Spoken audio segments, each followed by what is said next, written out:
Hi there, honor students. So it's Friday, June 17th, and I'm speaking to you from the beautiful Catskill Mountains, where I'm spending this wonderful long weekend.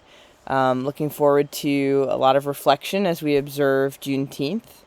And I have a message to share with you. Some of you have already heard this news because you've looked at your RCC email recently and you saw an announcement about the transition that's taking place as Dr. Baston, RCC's current president, moves on to Cuyahoga Community College in Ohio.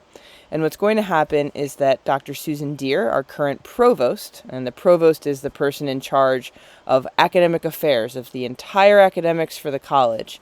So Dr. Deere is going to move into the position of officer in charge, meaning that she will be acting as RCC's president. And I will be moving into her position, officer in charge of academic affairs, so I will be effectively acting as the provost. And what that means is that I won't be chairing the honors program in this next year as the college does a formal search for a new president. After next year, nobody knows what's going to happen. And I certainly have no idea what my role will be, but I do know that in this coming year, I will be overseeing all of the academics at RCC, and I'll be working with just a wonderful team, the deans, the program directors, the associate provosts, the assistant to the provost. I have a wonderful team around me who will support me in that work.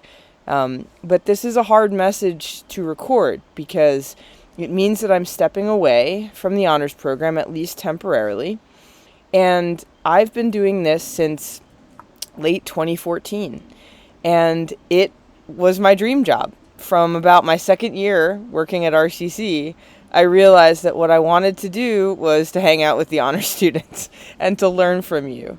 And so it's hard. It's hard for me to step away from this role. But sometimes, you have to step away from a role you love to try something new and to grow. And that's what I'm doing. It's going to be a really exciting opportunity to try to make a difference in the lives of every student at the college.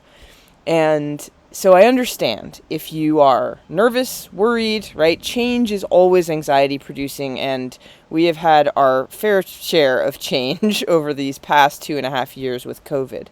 But I'm also here to tell you that I'm leaving you in the very best hands. So first of all, Carol will continue in her role as assistant coordinator, and she will be available in room 1226 to hang out with you, to help you, to mentor you, to just be the wonderful honors mom that we know she is. So she will remain as assistant coordinator of the honors program, and I am so grateful to her for everything that she gives every day to you, to the students, and to the program.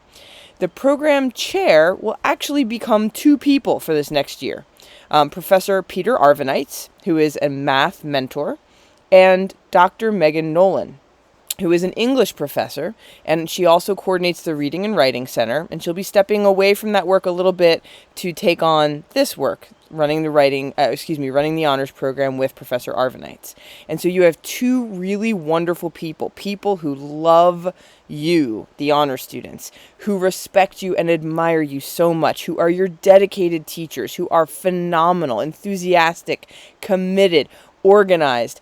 They are just exceptional people, and I'm really excited for you because I think that this program will actually get better with some new, folks at the helm. And also, I'm not going anywhere. My office is going to be in the library. I'm just down the hall. I'm going to be meeting with Professor Arvanites and Dr. Nolan all the time. I will continue to come hang out in the honors office whenever I can get a few minutes.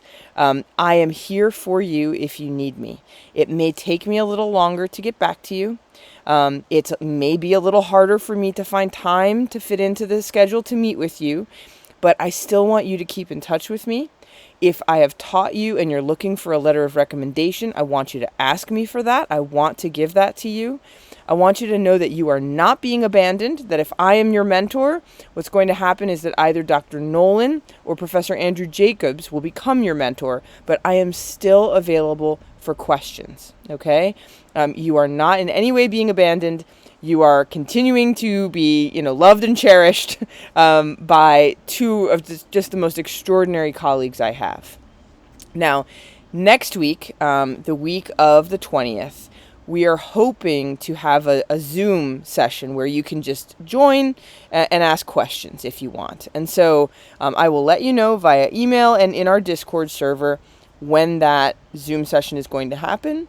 But, if you have questions, if you have concerns, I want you to reach out to me via email. I'm still at RCC, and I'm really looking forward to welcoming Dr. Nolan and Professor Arvanites on board, to working with them, to continuing to work with you, to hear all about your successes as you think about, continuing your studies or as you think about transferring. And so just know that it has been the greatest privilege to work with you. You are amazing. You are extraordinary people. I'm getting emotional, and I'm okay with that. You're extraordinary people who teach me so much every day. And I just can't tell you how transformative this role has been in my life. So thank you. These are happy tears and sad tears at the same time, and I'm here for you. I remain here for you. I will look forward to hearing from you if you have any questions. I hope to see you at that Zoom that's coming up next week. I'll let you know the days and times when we have that, and just thanks for being you. Keep continuing to work hard. Keep continuing to ask for help when you need it. Keep continuing to assist each other, to help each other, and support each other, and I will talk to you soon. Okay? Have a wonderful long weekend, and see you soon. Bye-bye.